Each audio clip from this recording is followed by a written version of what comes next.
सिंह पन्नू का करीबी इंद्रजीत सिंह गोसाल कनाडा से गिरफ्तार हुआ है। एनएसए अजीत डोभाल के दबाव के बाद कनाडा सरकार ने यह एक्शन लिया है। सिख फॉर जस्टिस से जुड़े इंद्रजीत सिंह पर हिंदू मंदिरों पर हमले का आरोप है और शैलेंद्र इस पर हमें ज्यादा इनपुट्स देंगे। शैलेंद्र, बताएंगे जरा क्या कुछ है अपडेट्स हैं और कितनी बड़ी सफलता इसे माना जाए एनएसए अजीत डोभाल के दबाव के बाद कनाडा सरकार का बड़ा एक्शन।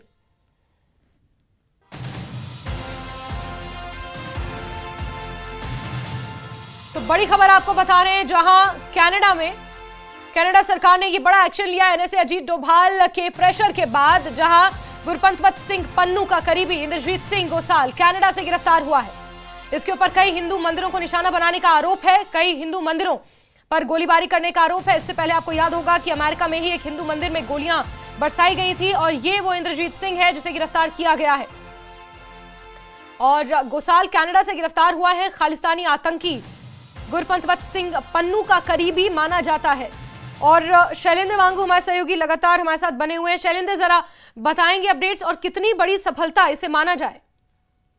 देखिए, ये एक बड़ी कामयाबी है। आपको याद होगा इससे पहले खालिस्तानी जो वहां पर लगातार इस तरह की गतिविधियां होती हैं कनाडा में, और उसको लेकर इससे पहले की जो सरकार जस्टिन ट्रूडो सरकार थी वो बहुत नरम रही।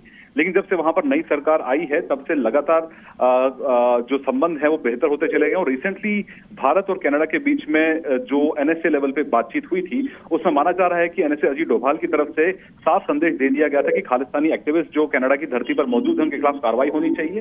तो ऐसे में गुरपंत सिंह पन्नू के जो करीबी हैं और जो कथित रेफरेंडम कर रहे थे कनाडा में, उनके खिलाफ ये कार्रवाई है, उनको गिरफ्तार किया गया। आपको ये भी याद दिला दें जैस्मिन कि पिछले साल नवंबर के महीने में ब्रैम्पटन में जो हिंदू मंदिर पर हमला हुआ था उस पे भी ये शख्स जो है वो इसमें इन्वॉल्व थे। अब उनको तब भी गिरफ्तार किया गया था, लेकिन बाद में उनको रिहा कर दिया गया था। लेकिन आज उन पर फिर से आरोप लगे हैं हथियार रखने को लेकर, जिसके बाद उनको फिर से गिरफ्तार किया गया। तो एक बड़ी अचीवमेंट है और ये दिखाता है कहीं ना कहीं जो भारत और कनाडा के जो संबंध थे, जो ट्रूडो कहीं ना कहीं खालिस्तानी समर्थकों के साथ खड़े नजर आते थे, अब वो जो तस्वीर है वो बदल चुकी है। ऐसे में अब जो वहां की नई सरकार है कनाडा की, वो कहीं ना कहीं अब सख्त होती नजर आ रही है खालिस्तानी समर्थकों के खिलाफ। बिल्कुल बिल्कुल शैलेंद्र, बहुत शुक्रिया हमारे साथ जुड़ने के लिए और तमाम तफसीलात के लिए।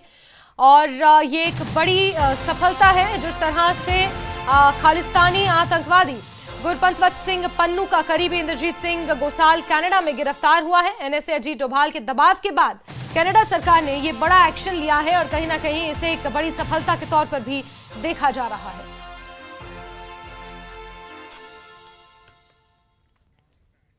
और खबरों का सिलसिला यूं ही जारी रहेगा, लेकिन वक्त एक बहुत छोटे से ब्रेक का।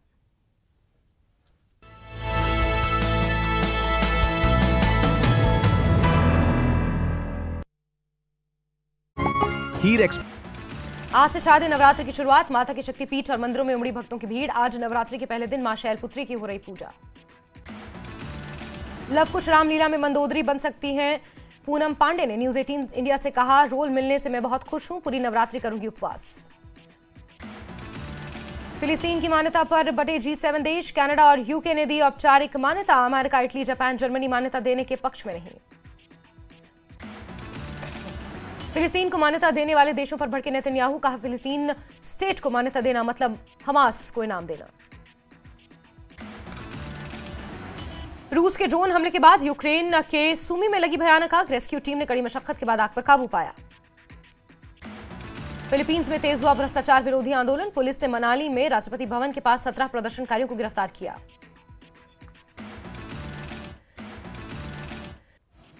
श्रीनगर में डल झील के पास मिला संदिग्ध सामान। सुरक्षा बलों ने पूरे इलाके की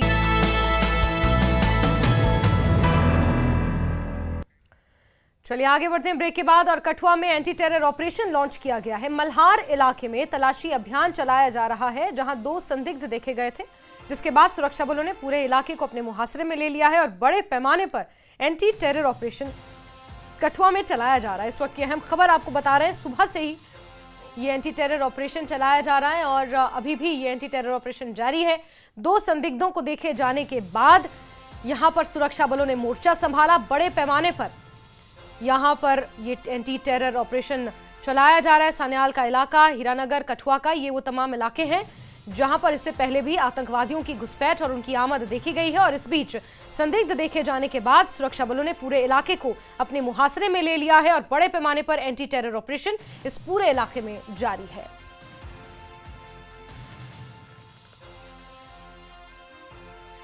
और आगे बढ़ते हैं श्रीनगर से बड़ी खबर, जहां डल झील के पास एक संदिग्ध सामान मिला। सूचना के बाद सुरक्षा बल मौके पर पहुंचे और बम डिस्पोजल स्क्वाड भी मौके पर पहुंचा। फिलहाल संदिग्ध सामान को डिफ्यूज कर दिया गया है, अपने कब्जे में लेकर उसका जो रिमेनिंग उसके अंश हैं उसे कब्जे में लेकर सुरक्षा बल जांच कर रहे हैं। और ये उस वक्त की तस्वीरें आप देख रहे हैं जब ये संदिग्ध वस्तु डल झील के ठीक किनारे मिली थी, जिसे बम डिस्पोजल स्क्वाड ने डिफ्यूज किया। और अब इस पूरे मामले को लेकर जांच की जा रही है। सीसीटीवी फुटेज खंगाले जाएंगे और उसके बाद ये स्पष्ट हो पाएगा कि ये संदिग्ध वस्तु यहां पर आई कैसे, किसने रखी। और जैसे ही इस संदिग्ध वस्तु को देखा गया, सुरक्षा बल मौके पर पहुंचे, बम डिस्पोजल स्क्वाड मौके पर पहुंचा, यानी कि बम निरोधक दस्ता मौके पर पहुंचा और संदिग्ध सामान की जांच की जा रही है।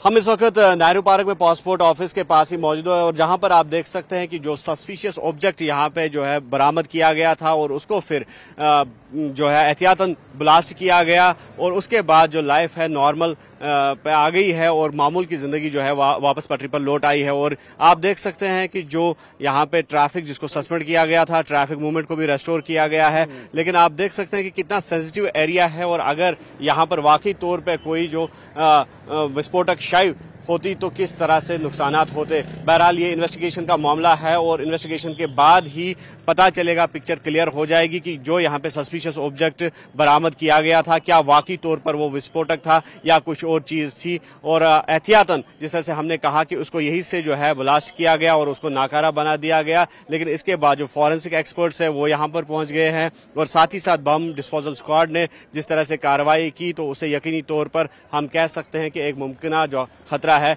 वो टल गया है। और हम आपको दिखाना चाहेंगे ये पासपोर्ट ऑफिस के बाहर की भीड़ है, किस तरह से यहाँ पर लोग जो है लोगों की नकलो हमल जो है वो जारी रहती है और काफी बिजिएस्ट एरिया माना जाता है। और साथ ही साथ हम दिखाना चाहेंगे कि डल लेक का जो एरिया है और यहाँ पर किस तरह से टूरिस्ट्स की जो नकलो हमल है वो भी देखने को मिलती है। और ये डल लेक का एरिया है और यकीनी तौर पर ये कोशिश की गई यहाँ पर कि सबको सेफगार्ड किया जाए और जिस तरह से यहाँ पर अगर कोई टूरिस्ट है उनकी जानों को भी बचाया जाए, आम सिविलियंस की जानों को भी बचाया जाए और इसी तरह से एहतियातन प्रिकॉशनरी तौर पे उस ऑब्जेक्ट को जो है नाकारा बना दिया गया। लेकिन ये कहना कबल वक्त होगा कि क्या वाकई तौर पर ये कोई विस्फोटक ऑब्जेक्ट था या कुछ और था, इसका जरूर जो है इन्वेस्टिगेशन में पता चलेगा और इन्वेस्टिगेशन के दौरान ही इस बात का सुराग लगाया जाएगा। और फिलहाल हम कह सकते हैं कि जो नॉर्मल लाइफ है वो वापस पटरी पर लौट आई है और यहाँ पर जो कुछ देर के लिए जो मूवमेंट थी, सिविलियन मूवमेंट, उसको रेस्ट्रिक्ट बना दिया गया था एहतियाती तौर पर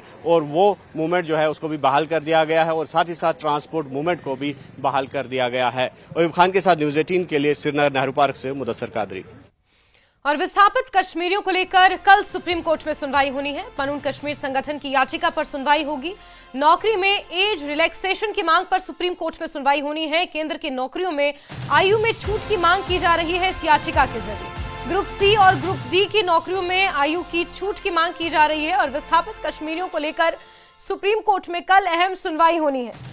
पनून कश्मीर संगठन की याचिका सुप्रीम कोर्ट में लगाई गई है जिस पर सुनवाई होनी और इस याचिका के जरिए नौकरी में एज रिलैक्सेशन की मांग की गई है जिसको लेकर सुप्रीम कोर्ट कल सुनवाई करेगा। केंद्र की नौकरियों में आयु में छूट की मांग की गई है जिनमें ग्रुप सी और ग्रुप डी की नौकरियां शामिल हैं, जिनमें एज रिलैक्सेशन की मांग इस याचिका के जरिए की जा रही है और कल सुप्रीम कोर्ट में इसको लेकर महत्वपूर्ण सुनवाई होनी है। पनून कश्मीर संगठन ने ये याचिका सुप्रीम कोर्ट में लगाई है जिसको लेकर सुनवाई होनी है। नौकरी में आयु रिलैक्सेशन यानी कि एज रिलैक्सेशन की मांग को लेकर ये सुनवाई होगी। चलिए आगे बढ़ते हैं और हिमाचल के कैबिनेट मंत्री विक्रमादित्य सिंह के सर पर सेहरा सज चुका है। विक्रमादित्य सिंह अब चंडीगढ़ की अमरीन कौर के हो चुके हैं। चंडीगढ़ में सिख रीति रिवाज के साथ शादी हुई। शादी समारोह में कई खास मेहमान मौजूद रहे। विक्रमादित्य सिंह की ये दूसरी शादी है। इससे पहले उनकी शादी सुदर्शना सिंह के साथ हुई थी, जो राजस्थान के रजवाड़ा खानदान से थी, लेकिन शादी के कुछ दिन बाद ही दोनों का तलाक हो गया और अब विक्रमादित्य सिंह ने दूसरी शादी की है। पंजाब यूनिवर्सिटी में साइकोलॉजी की प्रोफेसर हैं डॉक्टर अमरीन कौर, जिनके साथ आज उन्होंने आनंद कारज की रस्म अदा की। सारी तस्वीरां ਤੁਸੀਂ ਨਿਊਜ਼ 18 ਤੇ ਦੇਖ ਰਹੇ ਹੋ ਕਿ ਸੈਕਟਰ 11 ਦੀ ਅਸੀਂ ਗੱਲ ਕਰ ਲਈਏ।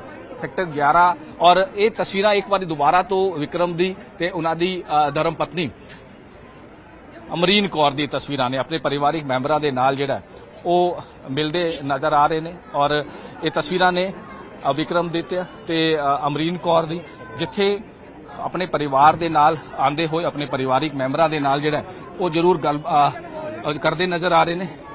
ਤੇ ਇਹ ਅਸੀਂ ਇੱਕ ਵਾਰ ਦੁਬਾਰਾ ਤੋਂ ਜ਼ਰੂਰ ਗੱਲਬਾਤ ਕਰਨ ਦੀ ਜਿਹੜੀ ਕੋਸ਼ਿਸ਼ ਹੈ ਉਹ ਜ਼ਰੂਰ ਕਰਾਂਗੇ, ਕਿਉਂਕਿ ਵਿਕਰਮਾदित्य ਦਾ ਜਿਹੜਾ ਪੋਲੀਟੀਕਲੀ ਕੈਰੀਅਰ ਦੀ ਅਸੀਂ ਗੱਲ ਕਰ ਲਈਏ।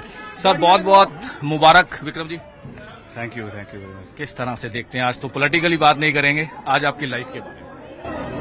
मुझे एक जीवन की नई शुरुआत है और मैं सभी प्रदेशवासियों का बहुत बहुत धन्यवाद करता हूं। उन्होंने हमेशा मुझे अपना प्यार, आशीर्वाद और समर्थन दिया है और मुझे विश्वास है कि मेरे जीवन का जो ये एक बहुत अहम पल है, इसमें भी वो अपना पूरा आशीर्वाद और प्यार और समर्थन मुझे देंगे। बहुत जरूरी है। और डॉक्टर साहब कुछ कहेंगे आप, क्योंकि आपसे बात नहीं हुई, डॉक्टर विक्रम जी तो जरूर बोलते हैं, आप कुछ बोलना चाहेंगे?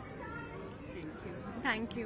Thank you. कोई बात नहीं, क्योंकि आज का जो दिन है, आज ਦਾ ਜਿਹੜੀ ਕਹਿ ਸਕਦੇ ਹਾਂ ਕਿ ਵਿਕਰਮਾदित्य ਔਰ ਉਹਨਾਂ ਦੀ ਧਰਮ ਪਤਨੀ ਡਾਕਟਰ ਅਮਰੀਨ ਕੌਰ ਔਰ ਉਹਨਾਂ ਦੇ ਪਰਿਵਾਰ ਮੈਂਬਰਾਂ ਦੇ ਨਾਲ ਮਿਲਦੇ ਹੋਏ ਔਰ ਪੂਰਾ ਪਰਿਵਾਰ ਜਿਹੜਾ ਹੈਗਾ ਖੁਸ਼ੀ ਦਾ ਮਾਹੌਲ, ਖੁਸ਼ੀ ਦਾ ਜਿਹੜਾ ਮਾਹੌਲ ਹੈ ਉਹ ਜ਼ਰੂਰ ਵੇਖਣ ਨੂੰ ਮਿਲ ਰਿਹਾ ਹੈ ਕਿ ਕਿਸ ਤਰ੍ਹਾਂ ਇੱਕ ਪੂਰਾ ਪਰਿਵਾਰ ਅੱਜ ਇੱਥੇ ਇਕੱਠ ਹੋਇਆ ਔਰ ਆਨੰਦ ਕਾਰਜ ਦੀ ਬਾਅਦ ਦੀ ਇਹ ਤਸਵੀਰਾਂ ਜਿਹੜੀਆਂ ਉਹ ਤੁਸੀਂ ਵੇਖ ਰਹੇ ਹੋ ਜੀ।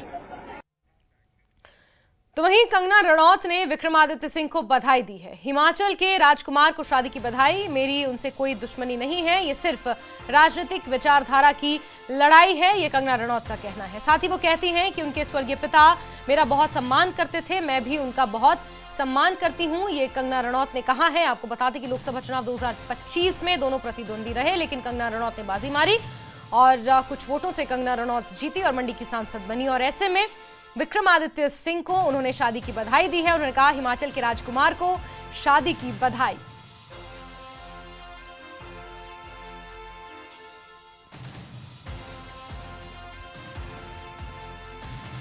तो कंगना रणौत ने बहुत खुशी है जब भी दो लोग अच्छे अपने शादी के बंधन में बनते हैं, उसके लिए सब खुशी होते हैं। वैसा कोई हम लोग एक ऐसे कोई व्यक्तिगत दुश्मन थोड़ी हैं, हम लोग तो एक राजनीति को लेकर एक तरह से उसको लेकर है। बाकी विक्रम जी को उनके पिताजी मेरा बहुत सम्मान करते थे, तो हमें भी उनके पिताजी के लिए बहुत सम्मान है।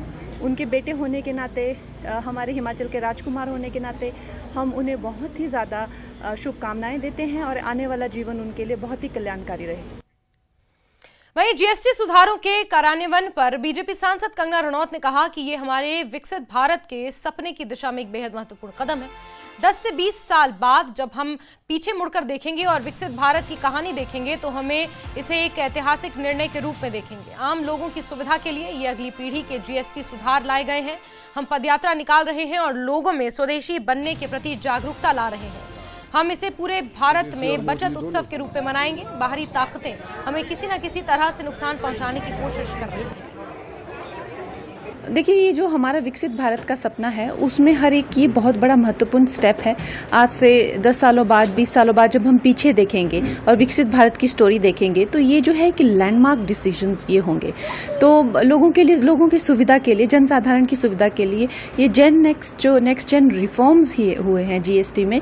इनके लिए हम आज आप देख रहे हैं पदयात्रा निकाल रहे हैं, लोगों में ये जागरूकता ला रहे हैं कि ये जो वक्त है आज स्वदेशी बनने का वक्त है। ये जो वक्त है हमारे जितने भी जो अपने जो जैसे प्रधानमंत्री जी कहते हैं कि जवानों का जहाँ पे पसीना लगा हुआ है उसको जो है हम उनकी मेहनत जो है उनको वो रंग लाए और उत्सव को जो ये बचत के उत्सव के रूप में हम लोग जो है वो पूरे 72 वर्ष में मनाएं। इस करके हम, और आपको पता है उसके साथ ही कैसे विदेशी ताकतें जो है हमें एक तरह से किसी न किसी तरीके से क्षति पहुंचाने में लगी हुई हैं, चाहे वो लेफ्ट में देखे, चाहे वो राइट में देखे, चाहे वो सामने देखे, चाहे वो हर तरीके से देखे। तो हमारा ये जो वक्त है ये एकजुट होकर खड़े होने का वक्त है, देश के साथ में प्रधानमंत्री जी के आह्वान पर देश को एक साथ खड़े होने का वक्त है। और